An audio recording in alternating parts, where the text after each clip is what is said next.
क्या आप लोगों को ये बात पता है कि जो हमारे देश में बड़े मंदिर हैं, उनके अंदर जितना भी दान आता है वो सरकार के कंट्रोल में चले जाता है, लेकिन वही जब ये दान चर्च और मस्जिदों में जाता है तो उसके ऊपर सरकार का कोई कंट्रोल नहीं रहता। और अभी जब पीछे तिरुपति बालाजी मंदिर के लड्डू के अंदर एनिमल फैट मिलने की खबर आई थी, तो उस समय के आंध्र प्रदेश के मुख्यमंत्री चंद्रबाबू नायडू ने इसका पूरा दोष मंदिर प्रशासन को नहीं दिया था, बल्कि उससे पहले के आंध्र प्रदेश के मुख्यमंत्री जगन मोहन रेड्डी को इसका दोषी ठहराया था। आखिर क्यों? कई सालों से हमारे देश के हिंदू संगठन सरकार से ये मांग कर रहे हैं कि हमारे देश के बड़े मंदिरों का कंट्रोल सरकार से लेकर लोगों के हाथ में दे देना चाहिए। जी हाँ, दरअसल इस वक्त देश भर में मंदिरों को लेकर आवाज उठ रही है कि आखिर मंदिरों से सरकारी नियंत्रण कब हटेगा। यही हिंदू संगठन ये सवाल भी उठाते आए हैं कि अगर हमारे देश के चर्च और मस्जिदों का कंट्रोल उनके लोगों के हाथ में है, तो फिर हिंदू मंदिरों का कंट्रोल सरकार के हाथ में क्यों है? ऐसे ही अभी जब अयोध्या में राम मंदिर बना तो सरकार ने क्यों पहले से चले आ रहे ट्रस्ट को हटाकर अपना नया एक ट्रस्ट बनाया? आज के इस वीडियो में हम यही समझेंगे कि जब हमारे देश के अधिकतर मंदिर दान से ही चलते हैं, तो फिर उनके अंदर सरकार का कंट्रोल क्यों है और ये कंट्रोल कब से शुरू हुआ, और क्या सच में सरकार मंदिरों की तरह देश के चर्च और मस्जिदों को भी कंट्रोल करती है क्या? तो चलिए इस मुद्दे को पूरा डिटेल में समझेंगे ताकि आपके दिमाग में इसको लेकर कोई कंफ्यूजन ना रहे।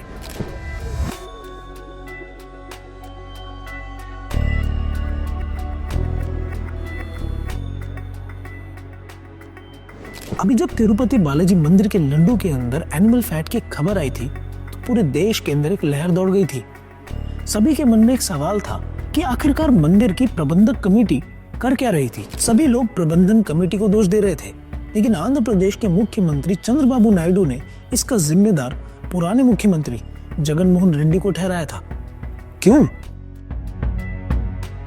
क्योंकि तिरुपति बालाजी मंदिर का रखरखाव तिरुमला तिरुपति देवस्थानम के हाथ में है, जिसे जनता नहीं बल्कि सरकार ने चुना है। अब वो चाहे मंदिर में आने वाला घी हो या फिर उस घी से बनने वाला प्रसाद हो या फिर मंदिर में आने वाला दान हो, ये सब कुछ वहां की सरकार के अधीन है। दुनिया का सबसे अमीर मंदिर तिरुपति बालाजी मंदिर को मैनेज करने वाली तिरुमला तिरुपति देवस्थानम ट्रस्ट आंध्र प्रदेश सरकार के अंडर आता है, जिसका 2024 का बजट 5141.74 करोड़ रुपए है। 2023 में इस मंदिर को कैश के अलावा 1031 किलो सोने का चढ़ावा मिला था, जिसकी कीमत लगभग 773 करोड़ रुपए थी। आए हुए इस दान का एक बहुत छोटा सा हिस्सा सरकार मंदिर के रखरखाव और खान पान पर खर्च करती है। उस पैसे का एक बहुत बड़ा हिस्सा सरकार अपने पास रख लेती है, जिसे वो राज्य के दूसरे खर्चों में इस्तेमाल कर लेती है। अगर आपको इस पर यकीन नहीं हो रहा तो द हिंदू का ये आर्टिकल देखिए। कर्नाटक सरकार ने एक बिल पास किया है जिसके अंतर्गत वो राज्य के उन मंदिरों के इनकम का 10% कलेक्ट करेगी जो 1 करोड़ से ज्यादा का रेवेन्यू पाते हैं।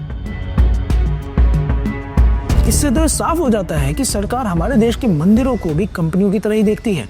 जो कंपनी ज्यादा कमा रही है उसके ऊपर 10% का एक इनकम टैक्स लगा दिया। और सरकार का ये लोभ सिर्फ दक्षिण भारत के मंदिरों तक ही सीमित नहीं है, बल्कि अभी अभी बने अयोध्या में राम मंदिर में भी यही किया गया है।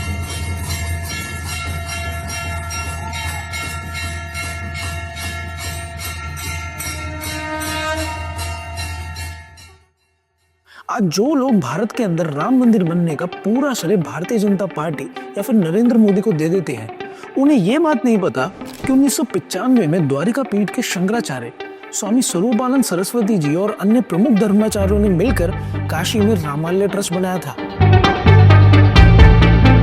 जिसका उद्देश्य अयोध्या में राम मंदिर का निर्माण करना था।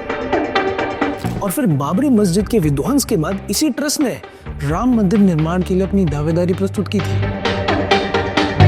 और इलाहाबाद हाई कोर्ट में बहस के दौरान वर्तमान के शंकराचार्य अभिमुक्तेश्वरानंद सरस्वती जी के बयान के आधार पर ही ये निश्चित हो पाया कि वहां पर राम मंदिर था।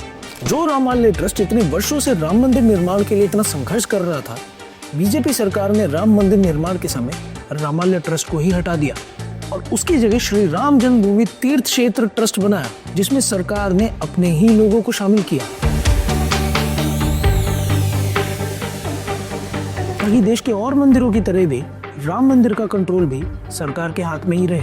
और यहाँ तक कि नरेंद्र मोदी जी ने तो राम मंदिर निर्माण समिति का अध्यक्ष नृपेंद्र मिश्रा को बनाया।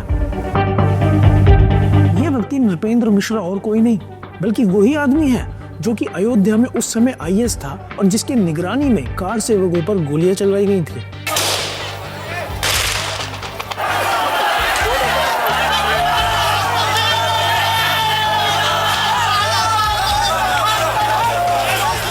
आपने देखा होगा कि आपके गली में या फिर शहर में जो छोटे छोटे मंदिर होते हैं उन्हें किस तरीके से लोग दान के आधार पर ही चलाते हैं। लोग ही उनका पूरा मैनेजमेंट करते हैं। उन मंदिरों में जो पंडित जी रहते हैं उनके घर की और उनकी देखभाल भी लोग ही करते हैं। तो फिर यही प्रक्रिया हमारे देश के बड़े मंदिरों पर लागू क्यों नहीं है? अब यहाँ पर सवाल ये खड़ा होता है कि क्या सिर्फ तिरुपति बालाजी मंदिर और अयोध्या का राम मंदिर ही सरकार के कंट्रोल में है? नहीं, देश में ऐसे बहुत सारे मंदिर हैं जो सरकार के कंट्रोल में है। हमारे देश में सरकार उन्हीं मंदिरों को कंट्रोल करती है जो ऐतिहासिक, धार्मिक और आर्थिक रूप से महत्वपूर्ण होते हैं और ये कंट्रोल ज्यादातर राज्य सरकारें ही करती हैं क्योंकि धार्मिक स्थलों का प्रशासन स्टेट गवर्नमेंट के ही हाथ में होता है। जैसे कि तमिलनाडु सरकार राज्य के मीनाक्षी मंदिर और चिदम्बरम नटराज मंदिर के साथ साथ राज्य के हर बड़े मंदिर को कंट्रोल करती है। केरल सरकार ने गुरुवायूर मंदिर और सबरीमाला मंदिर का नियंत्रण लिया हुआ है। कर्नाटक सरकार उडुपी कृष्णा मंदिर और अन्य मठों को देखती है। तो वही उड़ीसा के अंदर पुरी में देश का सबसे प्रसिद्ध जगन्नाथ मंदिर का कंट्रोल उड़ीसा राज्य सरकार के हाथ में है और ऐसे ही काशी विश्वनाथ मंदिर उत्तर प्रदेश सरकार के हाथ में है। अब अगर ये बात आती है कि देश के सारे महत्वपूर्ण मंदिर सरकारों के ही हाथ में है तो क्या दूसरे धर्मों के प्रार्थना स्थल भी सरकारों के हाथ में है? इसका एक बिल्कुल सीधा और सरल उत्तर है नहीं। हमारे देश की मस्जिदों को पूरी तरीके से उन्हीं के धर्म के लोग मैनेज करते हैं और ऐसे ही चर्चों को भी ईसाई समुदाय के लोग मैनेज करते हैं। जैसे कि दिल्ली के सुप्रसिद्ध जामा मस्जिद को दिल्ली वक्फ बोर्ड मैनेज करता है। इस वक्फ बोर्ड में सभी मेंबर मुस्लिम ही होते हैं। इसी तरीके से ईसाई समुदाय के गोवा के सी कैथेड्रल चर्च को आर्कडियोसीज ऑफ गोवा एंड दमन द्वारा संचालित किया जाता है जो कि रोमन कैथोलिक चर्च का ही एक हिस्सा है और इस संस्थान के सभी सदस्य क्रिश्चियन ही हैं। जब देश के चर्च और मस्जिदों को उन्हीं के लोग चला रहे हैं तो फिर हमारे मंदिरों के ऊपर ही कंट्रोल क्यों किया जाता है? यहाँ पर हमें इस बात की गहराई में जाना पड़ेगा कि आखिरकार सिर्फ मंदिरों का ही कंट्रोल सरकार क्यों करती है और क्या सिर्फ ये सरकार कंट्रोल करती है, पहले वाली नहीं किया करती थी? क्या ये कंट्रोल बहुत पहले से चला आ रहा है या फिर कभी बाद में शुरू हुआ? हमें इस बात के इतिहास में जाना पड़ेगा। हमें जानना पड़ेगा कि आखिरकार हमारे देश के मंदिरों पर सरकार का एक कंट्रोल आखिरकार शुरू कब से हुआ।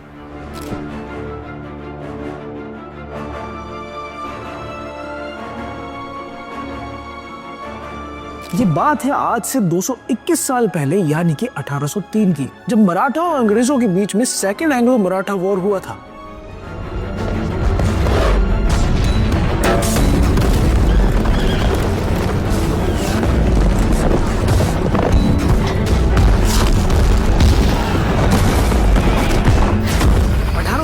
तक चले इस युद्ध में मराठों को हार झेलनी पड़ी थी। हार के बाद इस लड़ाई में कई संधियों पर भी साइन किए गए, जिसमें से एक संधि थी ट्रीटी ऑफ देवगांव, जिसके अनुसार उड़ीसा का कंट्रोल अंग्रेजों के हाथ में आ गया और साथ ही साथ श्री जगन्नाथ धाम का कंट्रोल भी अंग्रेजों के पास चला गया। उस समय भी आज की तरह जगन्नाथ धाम में लाखों करोड़ों लोगों की भीड़ उमड़ती थी। अंग्रेजों ने इतने लोगों को एक आस्था की जगह पर इतनी बड़ी संख्या में पहली बार उमड़ते हुए देखा। अंग्रेजों के लिए इतने लोगों को मैनेज करना असंभव था और इसी समय अंग्रेजों ने इस बात पर भी ध्यान दिया कि जगन्नाथ मंदिर में आई इतनी बड़ी भीड़ को टेंपल एडमिनिस्ट्रेशन बहुत अच्छे तरीके से मैनेज कर लेता है। वो सब भक्तों के रहने की व्यवस्था, खाने के बंदोबस्त, सब कुछ बहुत कुशल तरीके से करते हैं। इतने लोगों का प्रबंधन अंग्रेजों को तो पहाड़ उठाने के बराबर लग रहा था। इसीलिए अंग्रेजों ने पुरी के तत्कालीन कलेक्टर चार्ल्स ग्रोम को जगन्नाथ मंदिर के एडमिनिस्ट्रेशन और फाइनेंस की एक रिपोर्ट बनाने की जिम्मेदारी दी। इसके बाद 10 जून 1805 को चार्ल्स ग्रोम ने जगन्नाथ मंदिर पर एक रिपोर्ट प्रकाशित की, जिसके अंदर चार्ल्स ग्रोम ने कई बातें लिखी, जैसे कि मंदिर की आय, उसके अंदर रखा हुआ सोना, त्योहारों पर और रोजाना खर्च किए जाने वाला पैसा और मंदिर के अंदर दान से चल रही बहुत सारी वेलफेयर स्कीम्स के बारे में भी चार्ल्स ग्रोम ने विस्तार से लिखा।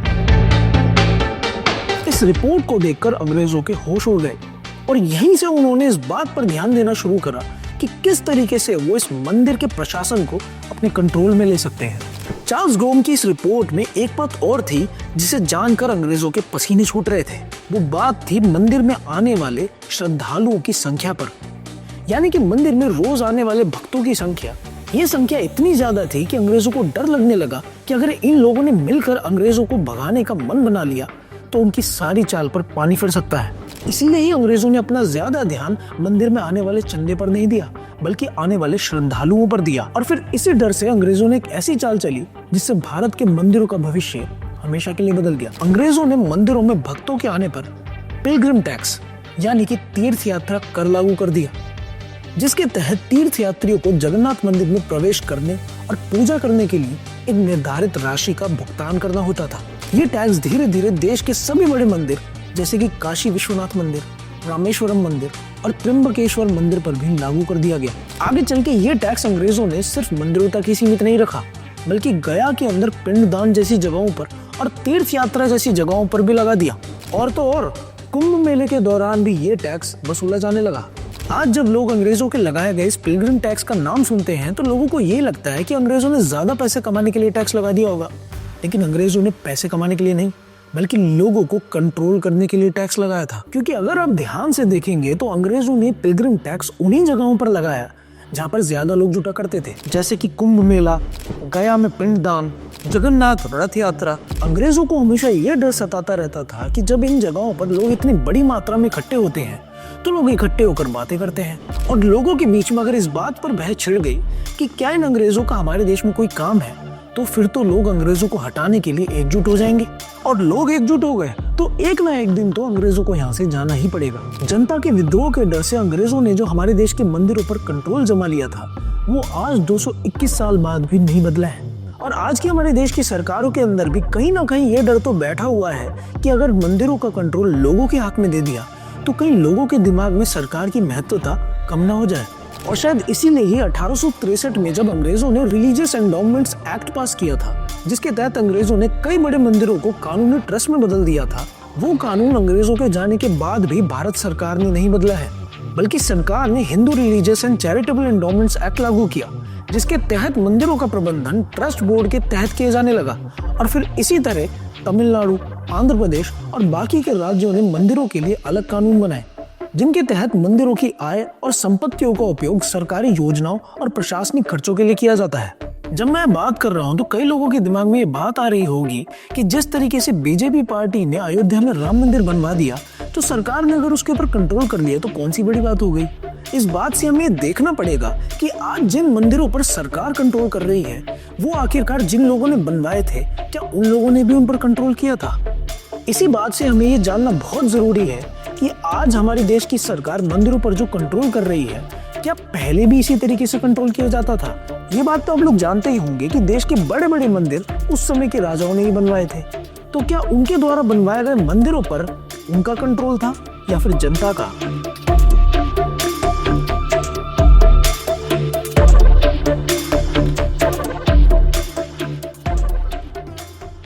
हमारे देश में मंदिरों का इतिहास काफी पुराना है। तो आज से कम 2000 साल पहले 321 बीसीई में जब देश में मौर्य वंश का शासन था तब राजा मंदिरों के निर्माण में सोना, पैसा और जमीन दान में दिया करते थे। और जब मंदिर बन जाता था तब राजा उसे खुद कंट्रोल नहीं करते थे, बल्कि मंदिर के बनने के बाद राजा मंदिर का प्रबंधन स्थानीय लोगों के हाथ में दे देते थे। उन मंदिरों के अंदर का पूरा प्रबंधन वहां के लोगों के हाथ में ही हुआ करता था, जैसे कि पुजारियों की देखरेख करना, मंदिर के अंदर प्रसाद का बनना या फिर मंदिर के आसपास धर्मशालाओं का बनना, बावड़ियों का बनना, कुओं का बनना, ये सब कुछ वहां के लोगों के ही हाथ में हुआ करता था। मंदिर के आने वाले दान के ऊपर भी अधिकार वहां के लोगों का ही हुआ करता था, राजा का नहीं।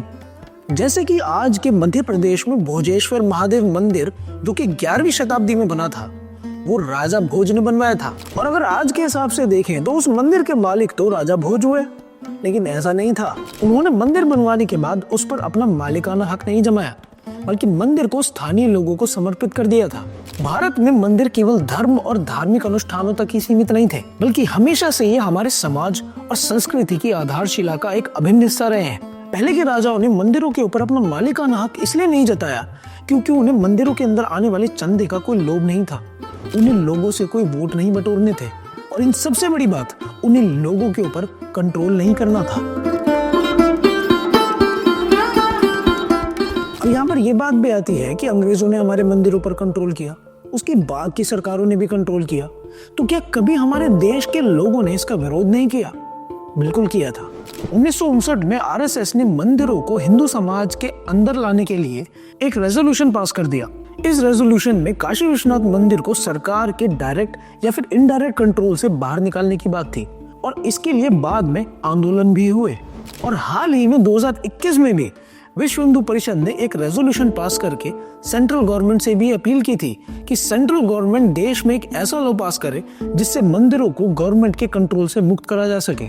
लेकिन अभी तक सरकार ने ये बात नहीं मानी है। अभी कुछ समय पहले जब हमारे देश में किसान आंदोलन चल रहा था तो किसानों की ये मांग थी कि सरकार किसानी को प्राइवेटाइज न करे बल्कि अपने अंतर्गत रखे।